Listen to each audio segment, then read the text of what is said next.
Kia ora, I'm Hannah and your host today on He Whare Moai. Introducing our guest today is Panya Newton. She's also one of our hosts on our show. Today we are spotlighting on her mahi around Papakanga housing. Kia ora, Panya. Ko wai koe. Can you tell us a bit about yourself? Yeah, no, kia ora.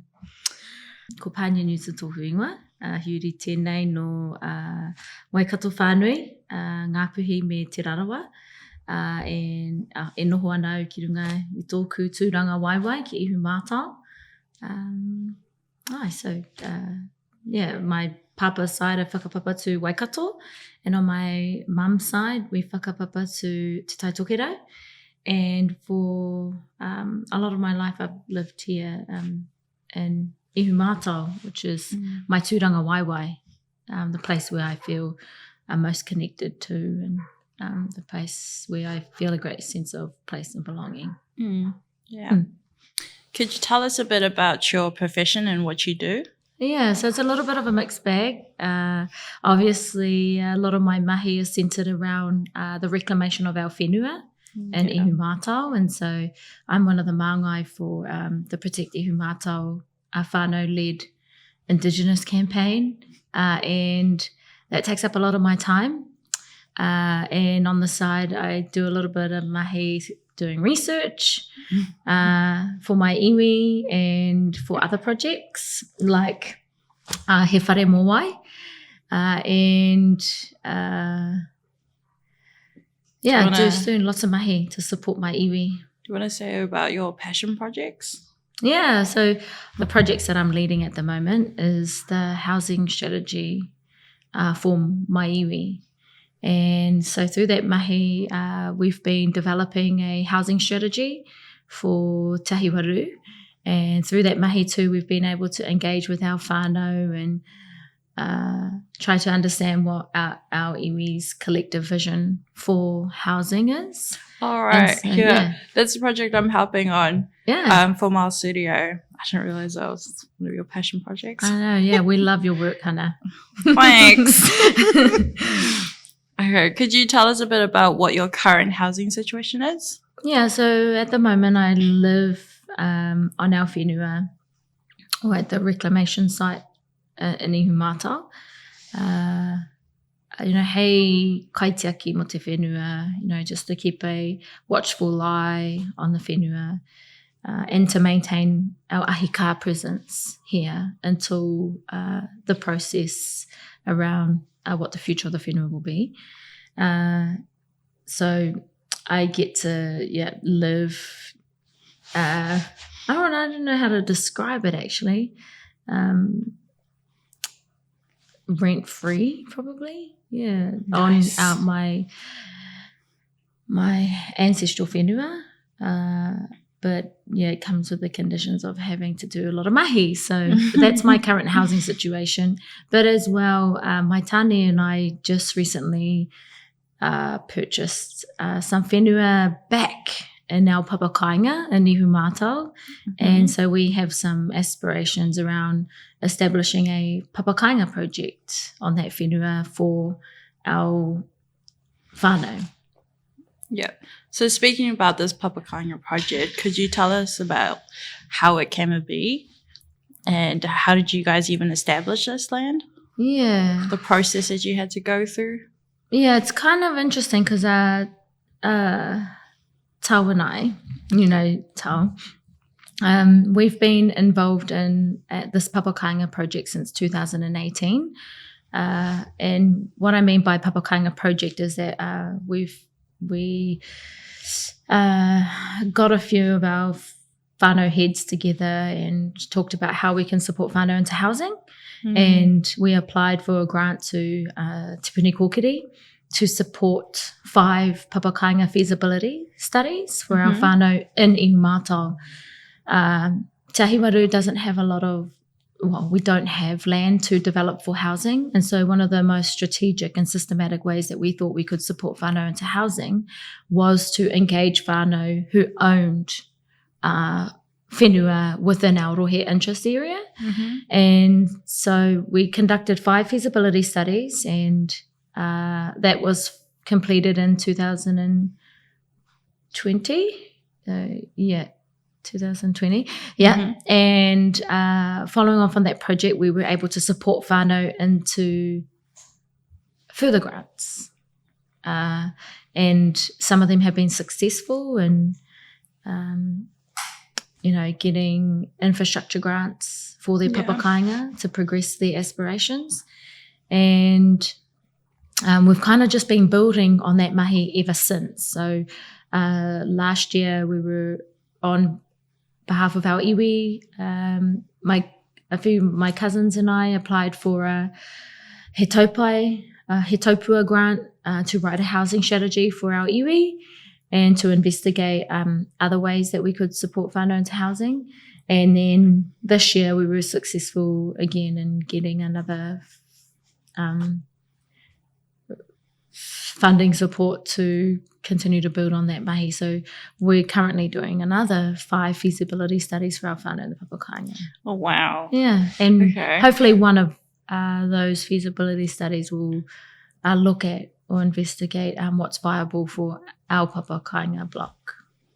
I was going to say, one of the projects that you are working on on Waipori Road, how did you interact and engage with the whānau that are there? Obviously, you have a connection to them, but how do you navigate trying to get the whānau into moving along with the process and trying to work with other people and bring their vision to life? How was there any struggles or was there challenges? Oh wow, yeah, there are many. Highs and lows. But we try not to focus on the lows. But, there's been some challenges in terms of, navigating, the banking systems, mortgages and Māori Land Court, Te Ture Whenua Act, resource consents and building consents and, technical investigations that are required for feasibility studies. And so those were barriers for our whānau because a lot of us, didn't understand the process, didn't understand a lot of what's required. Yeah, no, not at all. And, a lot of those concepts are very we don't talk about at a very high level. So, that was a barrier. So we had to, do a lot of wānanga with whānau, just to make sure that they were informed about what was happening. Another challenge probably was getting them to just dream, which is something that they didn't necessarily, do before we engage with them. Was let's just dream and let's just put it all out on the table. What is your vision and your dreams for your whānau and for your mokopuna and the future generations for housing on your whenua? That alone, getting them to open their minds to what is possible. Obviously, we had to stay within what was, realistic for the projects, but we take them to that level because it excites them, and for us the sky's the limit. We shouldn't limit ourselves by processes or financing and things like that. Yes, those are barriers, but we deserve good things, like our whānau here especially, who have lived and endured some of the most horrific colonial injustices. Our te whānau of Ihumātao deserve good housing. They deserve for their dreams to be realised because our whānau have sacrificed so much. So I'd say that was a challenge, but also that was my biggest highlight. Yeah. And then obviously getting whānau into housing. We know too well through our own research, right? Māori are struggling to secure safe, adequate and affordable housing. And so, being able to support whānau into to realise their housing dreams was amazing. And then getting whānau into transitional housing or emergency housing, just to, So that was part of the mahi that we did as well. Mm-hmm. But I think ultimately, like, what made our engagement successful was, some of the values that drove our kaupapa, and those were things around being tika, pono, having, valuing whanaungatanga, always ensuring that the whānau we were engaging with were being supported if they needed to by someone who was whānau in our housing team to engage with those consultants or technical experts or whatever. And that's important. And always ensuring too that the whānau were the ones who would remain in the driver's seat. It was their kāinga, it was their aspirations, and we were merely there just to support them and be a vehicle to progress their papakainga aspirations. So out of your whole papakainga project, what would be your most key points in your learnings? You got to strike while the iron's hot and don't leave things lingering. And what I mean by that is when you go through this process of realizing your housing aspirations, I feel like there's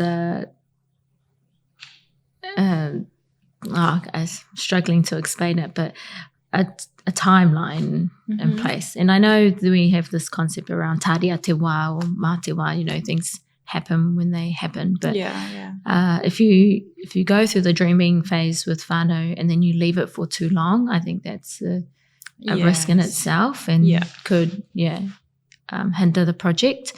Also, some of the other tips would be like to engage stakeholders. There's a lot of funders out there who are supporting papakainga at the moment. So, again, strike while the iron's hot. And, the importance of hononga and connections and whanaungatanga, connecting with whānau in the papakainga who have like plumbing and electrician skills and, who might have a digger and can come out and do your drains or whatever, So it's like putting that out as well. And that's also supporting our marae or iwi procurement, social procurement, So, that's the importance of hononga. It also gives them importance to realize that they can also help and they can put their stamp on their property and just be like, oh, I helped this whānau, and then look at where it is now. Absolutely. I say too, one of my biggest highlights in this kaupapa has been, supporting whānau to return back to the papakainga as well, because we know and value them. We value connection to our whenua and our marae and our whānau, and so that's something that excites me in this mahi that I do. It's a pretty cool job, I would say. Okay, what does your papakainga housing mean to you? Yeah, so that's interesting, because I've been working around papakainga projects and have visited a lot of papakainga around the motu to, help inspire whānau who we're engaged with or supporting, and to also, motivate me in my recent project. So we're developing a papakainga on our whenua, as you know. And so now I've got like two different views of what papakainga actually means, because I've had to look at it from this outward view, from a hapu iwi view, and supporting our whānau. But with my own papakainga now, it's like I have to kind of narrow my view and look at it from my own whānau. And so you were supporting others, and now you get to, it's your turn to do it yourself. And this is your vision. Yeah. So I think for me, though, papakainga is, and I might be a little bit biased here because we've just finished drafting our iwi collective vision for housing. But for me, papakainga means mana enhancing kāinga that is sustainable for future generations. Yes. Yeah. So looking at it from looking at housing from a holistic point of view, you know, I'm just so grateful and privileged actually to be able to establish a papakainga housing project in my papakainga on our whenua tupuna, on land that we just kind of fell into. But, you know, it all goes back to that, you know, return of Māori land, you know, buy back Māori land, land back. So, yeah, it's just, really interesting, I suppose. Do you have an idea on what that would look like, your own papakainga, on the precious land that you've got? Yeah, so interesting story how we fell into the project. I saw on Facebook there was an ad or a post that my cousin had put up on our whānau page for the papakainga, and it was about the sale of one of the land blocks and the papakainga, and we knew a little bit of the history, you know, the land ownership for that particular block, and we couldn't just stand seeing another piece of whenua, you know, purchased by another developer or someone who had little knowledge or connection to iwi mātao. And for years before that, actually, me and my sister and Tau, and my sister's partner, have been trying to purchase whenua back in iwi mātao so that we could support whānau to, you know, live on that whenua or to potentially purchase it when they could.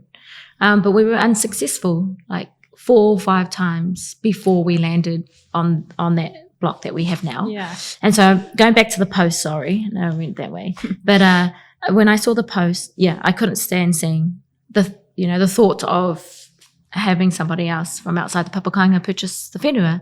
And because it is opposite the marae. And so I'm like, that's really significant. I knew that there was approval for resource consent to establish 5 houses on that whenua. Okay. So I saw the auction date, and initially I thought, look, I want to go and support whānau who might be interested, who might be putting a bid on, or I'm going to try and prevent the sale from happening at the auction. So I texted around to my cousins and I was like, who's interested in coming? All of them were too busy. It was like a Tuesday morning. And one of my cousins was in Tauranga and she was watching from Zoom, the online auctions. And I was like, stuff it. Okay, no one's going to come. I'll go myself. I packed up my car with flags and I turned up at the auction in Highbrook. Okay. Yeah. And I walked in and I said, look, I'm here in regards to the property at Elementuaiti. I don't want it to, you know, voicing my concerns. And they're like, sorry, you can't go into the room unless, so sorry, I was at the reception, but I wasn't allowed into the auction room without having to register. And I was like, okay. Oh, okay. So I registered and then I went into the room with my flag on my lonesome, and the property came up for auction and no one bidded on it. And I was just shocked. I was like, well, look, I can't protest it. It's nothing. Yeah. But I was like, you know, and then I knew that if the whenua was to go, potentially it could be sold outside of auction. So I talked to the agent and I said, look, how can I secure that? And he said, I'll talk to the owner and we'll see what we can do.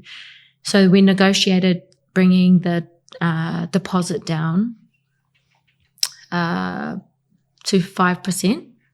Okay. Yeah. And we negotiated a lengthy settlement date so that I could try and find a way to buy the block. And so 5% of the budget, of the deposit, was it was hefty, but it was manageable. And so I called around to my siblings and I asked them if they would, you know, use some of our savings. We have a whānau savings account. And I asked them if we could use that pūtea to put on to use as a deposit for the house, and they agreed. And I said, oh, sweet, you know, we can do this together. We can build a really great papakainga. Rah, rah. And then, we walked out there and we had, you know, signed our names on the dotted line, and, we became landowners. That's such a long process and a quite intimidating one to have to go in there by yourself. Yeah, we always laugh at the story. But it was very stressful following that. But, you know, I look back and have no regrets because that whenua is in iwi hands. Yes. And although it has building consent for 5 houses, our aspiration is to just build 3 kainga on there because we know we can build those 3 kainga a fit for whānau, but also in a way that would fit the character and the essence of our papakainga. Yeah. So you have full control over how it's built and what are your values for this property and how people are even going to be using the spaces. Yeah. And how many people, really. It's cool because our iwi gets to engage in it as well, and our whānau from the papakainga will get to feed into it, and as well as they are already feeding into the housing strategy, which will, you know, ultimately guide the papakainga projects that we're working on at the moment. So how did you feel the day after when you purchased it?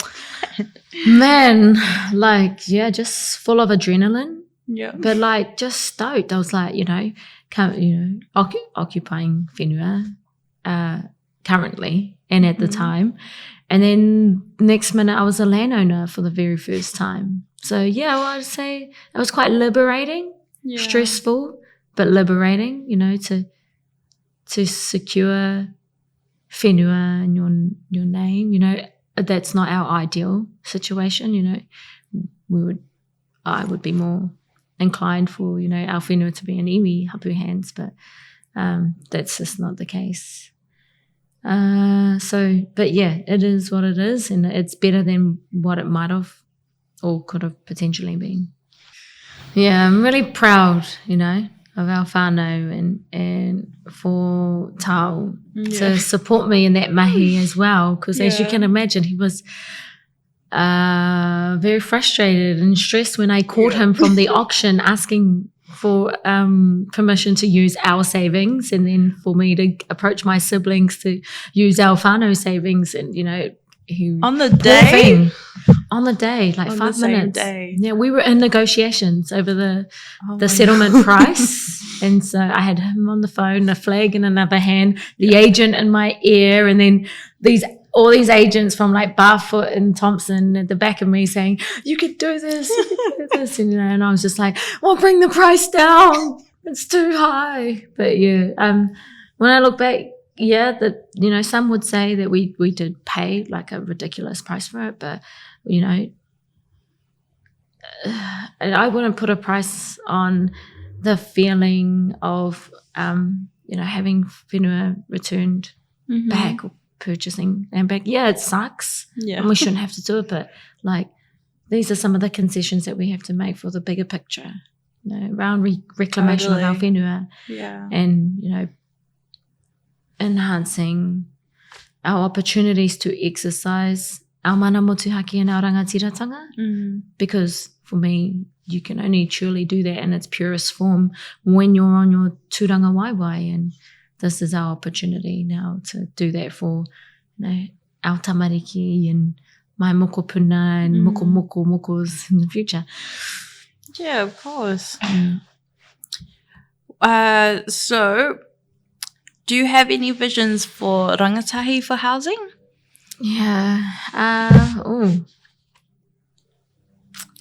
Well, you're a great example. You're so young for rangatahi. Doing amazing things, purchasing land. Been really lucky to be able to do that. I think for me, my vision for rangatahi is just to, you know, pursue your aspirations for housing, and if you are amazing. But I don't know, I struggle with this question, but, you know, I think we need to support rangatahi into safe, secure and affordable housing that supports their well-being and is sustainable. Yeah. You know, from a environmental perspective as well as a financial and spiritual and cultural perspective as well. So, yeah, that's probably my tip for rangatahi is just to go for your dreams and do it in a way that is sustainable. Yeah, totally. So that was a lot. Thank you for sharing. I learned a lot by what you've said and your experiences and just your, I don't want to say your everyday things, but you do a lot every day. Te awa o te Māori, taia. Cool. So if there's nothing else you'd like to add, could you please show us your whenua? Yeah, absolutely. Let's go. We hope you enjoyed that episode. Just a disclaimer from us. We are no housing experts. However, we are passionate about supporting rangatahi to secure safe, adequate and healthy homes.